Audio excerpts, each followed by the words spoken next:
So much to talk about ethics, morals, values, and codes of conduct. Let us seriously examine, are we actually the human beings that we claim to be? But before that, let's find out if the two words morals and ethics mean the same thing. If they are interchangeable, what is their need for society? And what could be their origin? Do they have something to do with religion?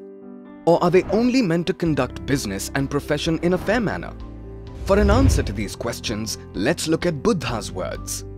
As per Buddha, humans can be understood as three types of horses. The ordinary horses will have to be whipped vigorously in order to be tamed. The better ones will need just one whip and they will be on course. The finest ones, that is, the thoroughbred, will just fly as they see the shadow of the whip in the hands of their master. So, how does this analogy relate to human beings? If we look at any dictionary in the world, the top three qualities of being human are supposed to be kindness, compassion, and sympathy towards other humans and living beings. Similarly, the top three characteristics of being inhuman are cruelty, savagery, and barbarism. All this points at one thing very clearly, that the discussion about morals and ethics revolves around how we perceive and treat other human beings along with different forms of life as well. Now, just like the types of horses, we may divide ourselves between humans at the top to inhumans at the bottom and all variety in between in the following way. 1. The benevolent.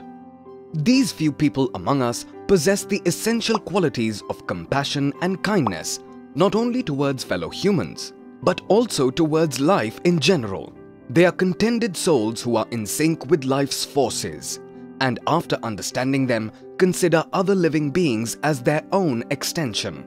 The benevolent person does not need any morals or ethics to conduct his life, as he would never imagine harming others. 2. The common man. Most humans fall in this category.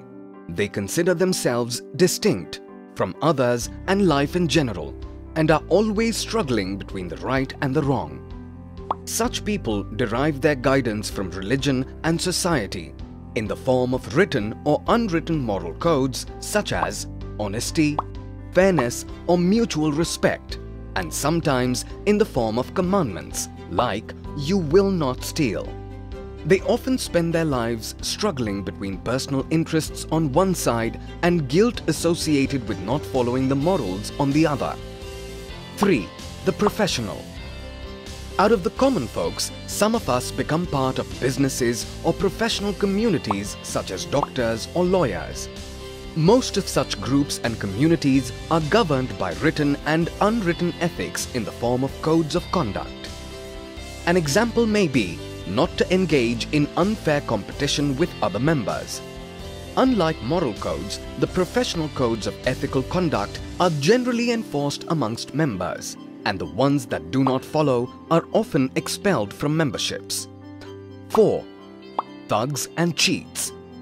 As the title states, when the personal interests override all other considerations, a lot of people resort to unfair means, solely for their personal gains and harming the interests of other people and society.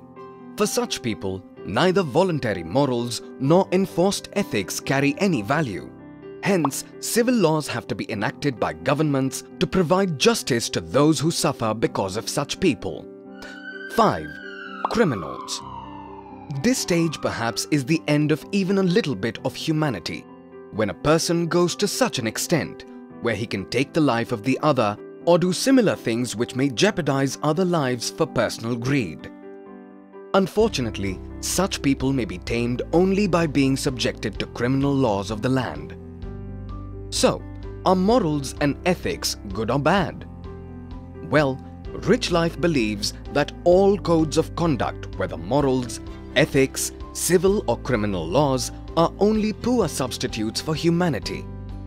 Because if we are humane enough, would we still require morals, ethics and laws to ensure good conduct?